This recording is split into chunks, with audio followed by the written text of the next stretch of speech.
Bien-aimés dans le Seigneur, je bénis le Seigneur pour la vie de tout et chacun de vous. Que la paix, la bonté et la fidélité de notre Seigneur Jésus-Christ soient avec vous. Je suis votre bien-aimé Timothée du groupe Jésus, la parole vivante. Que la paix, la joie et la stabilité de notre Seigneur, une fois de plus, soient avec vous. Bien-aimés dans le Seigneur, grande est ma joie de venir avec une nouvelle vidéo, une vidéo qui vient parler autour de la parole de Dieu. Nous savons que le Seigneur nous a commissionné. S'il a une mission que le Seigneur a signée à tous ses serviteurs, je ne le cesse de le rappeler, c'est de gagner le monde entier, de faire du monde entier les disciples de Christ. Bien-aimés dans le Seigneur, nous savons que le Seigneur Jésus-Christ est à la porte.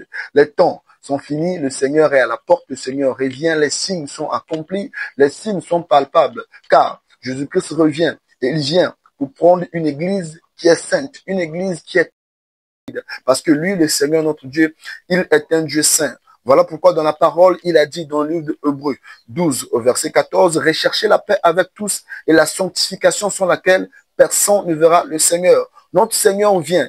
Il vient non seulement pour prendre les chrétiens, il ne viendra non seulement pour prendre les chrétiens qui ont accepté Jésus-Christ comme Seigneur et Sauveur, mais il vient spécifiquement prendre les chrétiens qui sont prêts. Il ne vient non seulement pour les vierges, mais il vient pour les vierges sages. Car d'un côté, il y a les vierges folles qui sont l'image des chrétiens charnels, et d'un autre côté, il y a les vierges sages qui sont les chrétiens spirituels, ceux qui marchent selon l'esprit, ceux qui vivent selon la parole de Dieu. Bien-aimés, par la grâce de Dieu et pour la gloire de Dieu, nous venons avec ce thème que nous avions commencé et nous avions vu la première partie sur notre chaîne YouTube. Jésus, la parole vivante, notre thème était sur l'innocence, le sens de l'innocence. Nous avons vu beaucoup de choses sur le sens de l'innocence et nous nous sommes basés sur le livre de Proverbes chapitre 6 au verset 30 où il est écrit: on ne tient pas pour innocent le voleur qui dérobe pour satisfaire son appétit quand il a faim. C'est le passage que nous avions pris pour appui afin de développer sur le sens de l'innocence et beaucoup de choses ont été dites. Par la grâce de Dieu et pour la gloire de Dieu, nous avions tantôt compris que nous ne devrions pas faire quelque chose au nom du fait que nous avons la grâce, au nom du fait que nous avons raison. Car nous voyons certaines personnes qui pêchent, prétendant pouvoir donner une raison quelconque devant Dieu, alors que ces personnes ne savent pas que notre Dieu est un Dieu qui est saint. Devant sa parole, ce ne sont pas les raisonnements que nous donnons, c'est au contraire sa parole qui vient pour juger les pensées du cœur, sa parole qui vient pour éclairer, sa parole qui vient pour trancher si et seulement si la personne a péché ou non. Bien-aimés dans le Seigneur, nous voyons beaucoup de choses qui se font dans les églises. Nous voyons beaucoup de choses qui se font dans des vies des chrétiens, dans des vies des chrétiennes. Certaines personnes disent que une fois sauvés, sauvés pour tous. Certaines personnes disent que Jésus-Christ leur a pardonné pour les péchés passés, pour les péchés présents et pour les péchés futurs. Ce qui est une erreur, car l'apôtre Paul lui-même dit que je traite durement mon corps. Je le tiens assujetti afin de ne pas être rejeté moi-même après avoir prêché aux autres. Lui, l'apôtre Paul, l'apôtre des nations, lui qui nous a donné l'écriture et dans la majorité des épîtres que nous voyons dans le Nouveau Testament, c'est lui, l'apôtre Paul, qui en a écrit nombreux. Il n'y a pas un disciple de Jésus qui a beaucoup écrit plus que l'apôtre Paul, mais lui, l'apôtre Paul, qui a travaillé pour le Seigneur, à la fin, il dit que il tient, il traite durement son corps de peur d'être rejeté. C'est qu'il y a la possibilité, après avoir prêché, de perdre ce salut, si et seulement si on se détourne de la voie de Christ. C'est qu'une personne qui a marché avec Christ, une personne qui prêche la parole de Dieu, elle, si elle-même ne vit pas selon la vérité qu'elle prêche, cette personne irait en enfer. Si cette personne qui prêche de ne pas voler, de ne pas commettre l'impudicité, elle-même commet l'impudicité, à la fin, Jésus-Christ dira, éloignez-vous de moi, vous êtes d'iniquité, car je ne vous ai jamais connu. Le Seigneur dit dans le livre de Matthieu 7, le verset 21, ce n'est pas tous ceux qui disent Seigneur, Seigneur, qui entreront dans le royaume des cieux, mais ce sont ceux-là qui font la volonté du Père. Bien-aimés dans le Seigneur, aujourd'hui, nous continuons, nous prenons le livre de Proverbes, chapitre 6, nous prenons le verset 30 et le verset 31 pour continuer avec ce thème dans cette deuxième partie qui est le sens de l'innocence. Proverbes chapitre 6, le verset 30 au verset 31, la Bible déclare: on ne tient pas pour innocent le voleur qui dérobe pour satisfaire son appétit quand il a faim. Si on le trouve, Il fera une restitution au centuple. Il donnera ce qu'il a dans sa maison. On dit que si on trouve le voleur donc qui n'est pas censé être pris pour innocent, si on le trouve, il fera une restitution. Il donnera tout ce qu'il a dans sa maison. Une question très pertinente. Nous voyons pourquoi est-ce qu'il faut que la personne en question puisse restituer tout ce qu'il a dans la maison. Parce que nous voyons que dans notre chapitre ici, on nous dit que dans notre chapitre de Proverbe 6, le verset 30 principalement et le verset 31 au verset 31, on nous dit que si on le trouve, lui, ce voleur, il fera une restitution et il donnera ce qu'on trouvera dans sa maison. Nous remarquons premièrement que le voleur qui a volé ici, ce n'est pas qu'il avait manqué quelque chose. Il a une maison. Ce voleur a une maison. Ce voleur a des avoirs. Ce voleur a des choses qui lui appartiennent. Mais en dépit du fait que ce voleur a des choses qui lui appartiennent, ce voleur va voler. On dit que non, on ne tient pas pour innocent le voleur qui dérobe pour satisfaire son appétit, bien qu'il a une maison. La question est très importante. La question, elle, est de savoir quelle est l'image de cette maison. Or, nous savons que la Bible dit que nous sommes le temple de Dieu. Le Seigneur dit que ma maison sera une maison de prière. Nous, chrétiens, étant le temple de Dieu, c'est que notre maison est censée être une maison de prière. C'est que si une personne commet un péché quelconque, si une personne commet l'iniquité, une personne vit dans le péché, une personne vit dans le désordre, ce n'est pas que cette personne n'avait pas la capacité, ce n'est pas que cette personne n'avait pas la possibilité, c'est parce que cette personne a voulu. Cette personne a voulu satisfaire au désir de sa chair. Cette personne a voulu satisfaire aux convoitises de sa chair. Bien que la personne a une maison, la personne est partie voler pour donner une raison. Mais le Seigneur dit ici que non, nous avons une maison et nous l'avons dit que la maison, c'est notre temple. C'est que notre temple est censé être la maison de prière. Une question très importante qui nous revient souvent parmi certaines personnes, c'est celle de savoir comment est-ce qu'il faut faire pour arrêter une vie de vivre dans le péché. Comment est-ce qu'il faut faire pour marcher dans la sanctification? Car nous savons que la sanctification est primordiale. La sanctification est une obligation aux yeux du Seigneur. Parce que tel que nous l'avons tantôt dit, il a dit, recherchez la paix avec tous. Et la sanctification sans laquelle personne ne verra le Seigneur. Et à la lumière de 1 Thessaloniciens chapitre 4 au verset 3, si j'ai une bonne mémoire, la Bible déclare que ce que Dieu veut, c'est votre sanctification, c'est que vous vous absteniez de l'impudicité. C'est que la sanctification, c'est le fait de s'abstenir de vivre dans le péché. C'est le fait de s'abstenir de vivre une vie qui ne plaît pas au Seigneur. C'est que le Seigneur veut tout simplement dire que nous avons accepté Jésus-Christ comme Seigneur et Sauveur.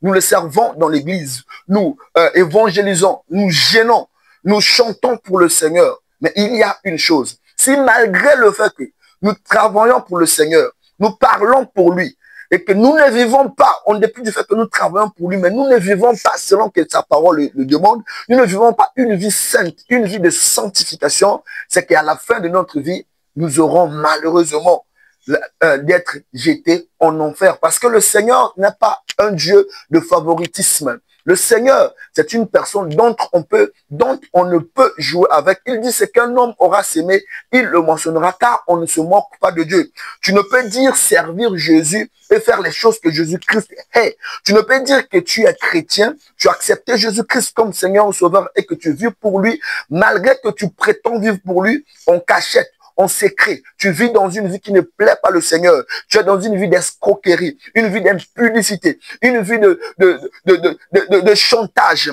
une vie où, à l'église, on sait que tu es une personne qui craint le Seigneur, mais en secret. Tu fumes en secret, tu te masturbes en secret, tu prends de la drogue. Toutes ces choses, bien aimées, ce sont des choses qui attirent la colère de Dieu dans nos vies. Ce sont des choses qui attirent la colère de Dieu dans la vie de ceux qui se disent même être pasteurs, apôtres et ainsi de suite. Pour revenir à notre question qui essaie de savoir comment est-ce qu'il faut faire pour marcher dans la vie de sainteté, le Seigneur nous a donné un secret. La parole de Dieu, bien aimé, j'aime la parole de Dieu parce que la parole de Dieu est importante. La parole de Dieu est la vie. La parole de Dieu transforme les vies. La parole de Dieu apporte une clarté. Voilà pourquoi le psalmiste pouvait se dire, dans le livre de Psaume 119 au verset 105, il dit que ta parole est une lampe à mes pieds. Elle était sur mon sentier. C'est que sur le sentier de la vie, sur cette marche que nous avons, ce qui peut nous éclairer, c'est la parole de Dieu. La parole de Dieu nous donne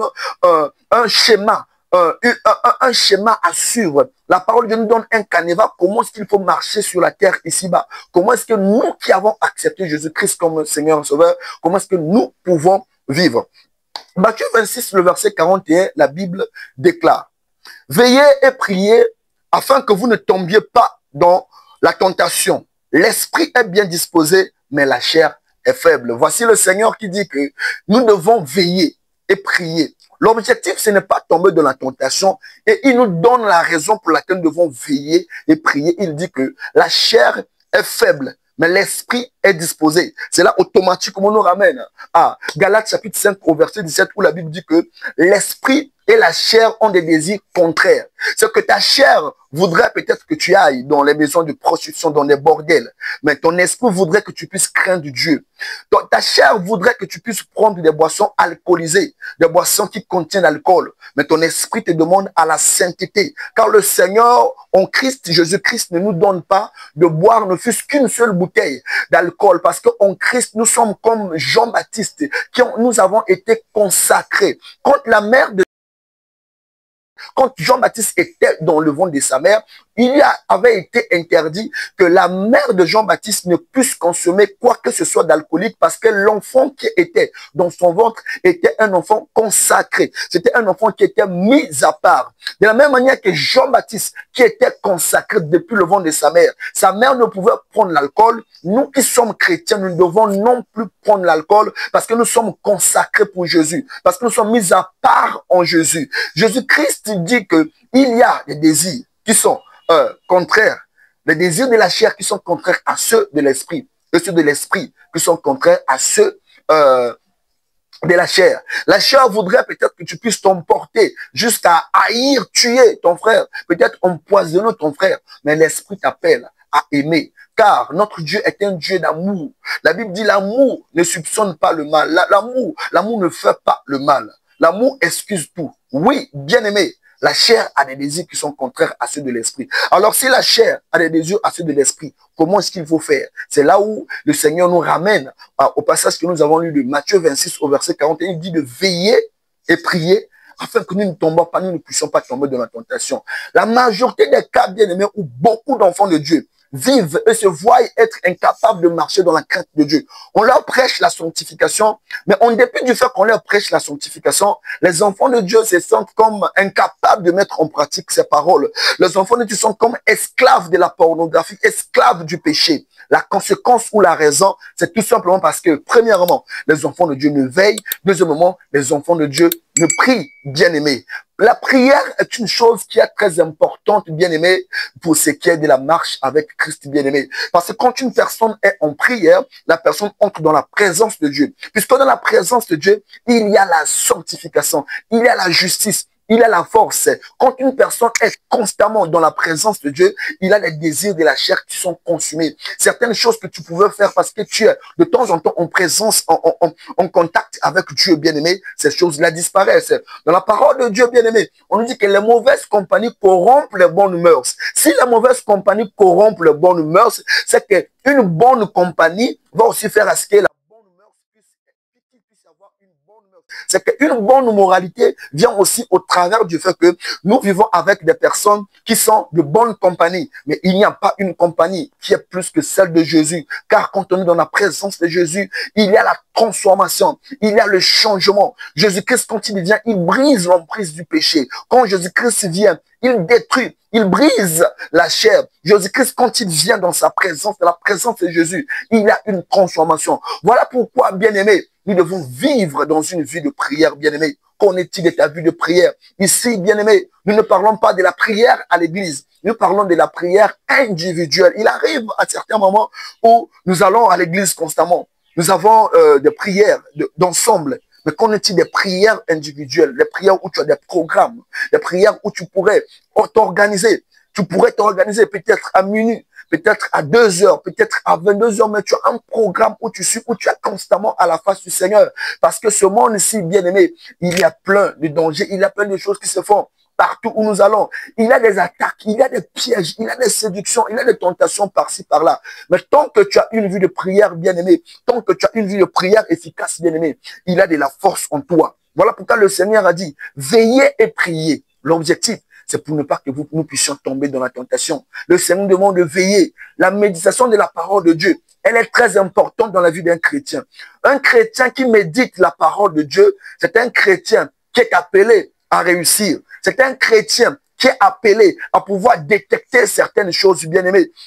Bien-aimés dans le Seigneur Jésus-Christ nous appelle à ce que nous puissions méditer sa parole, à ce que nous puissions lire sa parole, car sa parole, elle change les vies. Sa parole, elle transforme les vies, bien-aimés. Dans le livre de Galates 5, au verset 24, la Bible dit ceci, que ceux qui sont à Jésus-Christ ont crucifié la chair avec ses passions et ses désirs. Pour un cas de figure, bien-aimé, il pourrait arriver peut-être que tu as tenté au désir du péché. Peut-être que tu as tenté devant des désirs de péché. Mais puisque tu as la méditation de la parole de Dieu, tu as emmagasiné la parole de Dieu en toi, bien-aimé. Pendant qu'il arrivera peut-être que tu sois tenté à forniquer peut-être, tu sois tenté à aller peut-être dans la pornographie, dans la masturbation. Cette parole viendra contrecarrer les flèches, les tentations, les démons qui te lancent tout le temps. Pêche, pêche, pêche, pêche, bien-aimé. Parce que le Seigneur a dit, ceux qui sont en Jésus-Christ, ils ont crucifié la chair, ses désirs et ses passions. Mais c'est quand tu médites ces paroles, bien-aimé, que ces paroles-là, bien-aimé, viennent te donner une certaine force, bien-aimé. Le Seigneur dit qu'il y a une sorte de démon qui ne sort que par le jeûne. Il y a certaines choses que nous faisons face, bien-aimé, où le Seigneur s'attend à ce que tu puisses gêner, tu puisses veiller au travers du jeûne. Le jeûne ouvre des choses, bien-aimé. Tu pourrais peut-être te dire que dans ta part, tu as appris certaines choses qui sont mauvaises, certaines choses qui ne cadrent pas avec la parole de Dieu, mais que néanmoins tu appliques. Tu devrais entrer en jeûne pour que le Seigneur te donne la force de pouvoir détruire ça. Parce que le jeûne le jeûne anéantit la chair, mais le jeûne fortifie l'esprit. Quand l'esprit est fortifié, la chair se tait. Mais quand la chair est fortifiée, l'esprit diminue. D'où du coup, vous allez voir certaines personnes. Tantôt la personne craint Dieu, tantôt la personne ne craint pas Dieu. C'est le manque de discipline. Bien-aimé, Jésus-Christ revient bientôt. Jésus-Christ vient prendre tous ceux qui l'ont accepté et qui vivent dans la vérité. Ce sera une mauvaise chose. Ce serait un mauvais souvenir pour nous, bien-aimés, si le Seigneur nous rejetait. Pour ne pas que Jésus-Christ nous rejette, bien-aimés, il est de notre intérêt de prendre des dispositions, d'être à ses pieds. Au pied du Maître, il y a la délivrance. Et on entre dans la présence de Dieu, au pied du Maître, au travers de la prière. La méditation de la parole de Dieu est importante et le jeûne est important. S'il y a un message, bien-aimé, que tu devrais retenir, s'il y a un message que tu devrais retenir, bien-aimé, c'est celui de savoir, bien-aimé, que en Christ, tu es censé être un homme de prière, une femme de prière, une personne qui a fait de la méditation de la parole de Dieu sa vie et du jeûne quotidien sa vie, bien-aimé. Que le Seigneur vous bénisse. C'était votre bien-aimé Timothée du groupe Jésus, la parole vivante. Pour nous suivre, vous pouvez nous suivre sur notre chaîne YouTube Jésus, la parole vivante. Nous avons une page Facebook Jésus, la parole vivante. Également, nous avons une chaîne WhatsApp Jésus, la parole vivante. Et nous avons également des groupes WhatsApp dans lesquels nous partageons les enseignements sur la sainte doctrine, les prédications, les témoignages sur le ciel et sur l'enfer. Que le Seigneur vous bénisse.